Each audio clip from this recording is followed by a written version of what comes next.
ఈ బిజినెస్లో వచ్చినప్పుడు ఒక కార్పొరేట్లో పనిచేస్తున్నాను.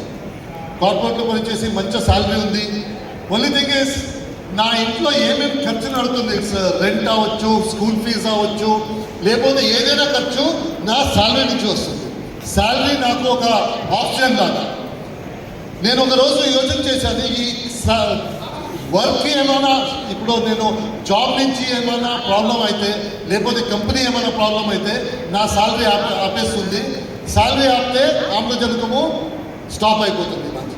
సో అందుకే బిజినెస్ చేద్దామని చెప్పేసి బిజినెస్ చేయడానికి అడిగితే అందరూ ఏమన్నారంటే, బిజినెస్ చేయడానికి ఎక్స్పీరియన్స్ ఉందా, డబ్బు ఉందా అని అడిగారు. బిజినెస్ చేయడానికి డబ్బు ఉందా లేకపోతే ఎక్స్పీరియన్స్ ఉందా, రెండూ లేదు.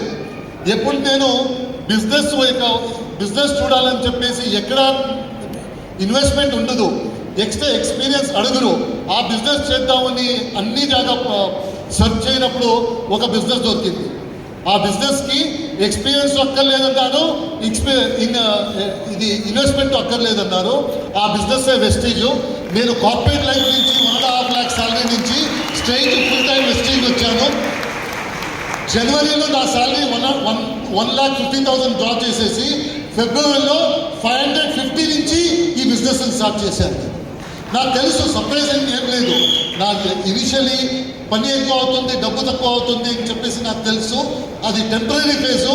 ఈ ఫేజు అన్ని లీడర్లు పాస్ చేసుకున్నారు, నేను పాస్ అవును చెప్పేసి నేను వెస్టేజ్ నాకు అవకాశం దొరికింది. నా అప్లైన్ సిద్ధార్థ్ సింగ్ గారు ఈ అవకాశాన్ని ఎలాగ వాడాలి అని చూపించారు.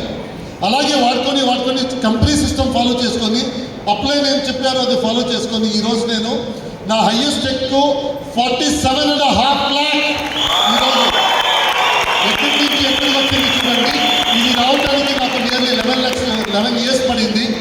ఈరోజు నేను ఢిల్లీలో ఒక ఇంటి ఉంది, తర్వాత మైసూర్లో ఒక ఇంటి ఉంది. కొన్ని లీడర్స్ నా ఇంటికి వచ్చారు. ఆడి కార్ తీసుకున్నాను, 2 MG కార్ తీసుకున్నాను. ఇదన్నీ తీసుకొని ఈరోజు మీ ముందు వచ్చాను. నేను ఇదన్నీ ఎందుకు చెప్తున్నానంటే, నేను ఒక రోజు అక్కడి నుంచే వచ్చాను. మీరు కూర్చున్నారు కదా, అక్కడి నుంచే ఒక రోజు వచ్చాను. ఆ రోజు ఒక లీడరు అలాగే చెప్తున్నాడు, నా దగ్గర కారు ఉంది, నా దగ్గర బంగ్లా ఉంది, నా చెక్ ఉంది. ఆ రోజు నేను అక్కడ కూర్చొని ఒక డ్రీమ్ చూశాను. ఆ రోజు అతను మాట్లాడటం లేదు, నేను మాట్లాడతాను, ఒక రోజు నేను స్టేజ్ వచ్చేసి మాట్లాడతాను అని యోచన చేశాను. అలాగే మీరందరూ ఈరోజు శబ్దం చేయాలి. ఒక రోజు ఇక్కడ వచ్చేసి నా చెక్ 50 lakhs, నా దగ్గర BMW ఉంది, నా దగ్గర కారు ఉంది, నా దగ్గర బంధు ఉంది అని చెప్పాలి. ఈ రోజు నుంచి నేను శబ్దం తీసుకోవాలి. ఎవ్రీ డే ఈ రోజు ఇక్కడ నుంచి మీరు ఇది టెస్టిమోనియల్ ఇవ్వడానికి ప్రాక్టీస్ చేయాలి. రెడీ ఉన్నారా? టెస్టిమోనియల్ రెడీ అవ్వాలి.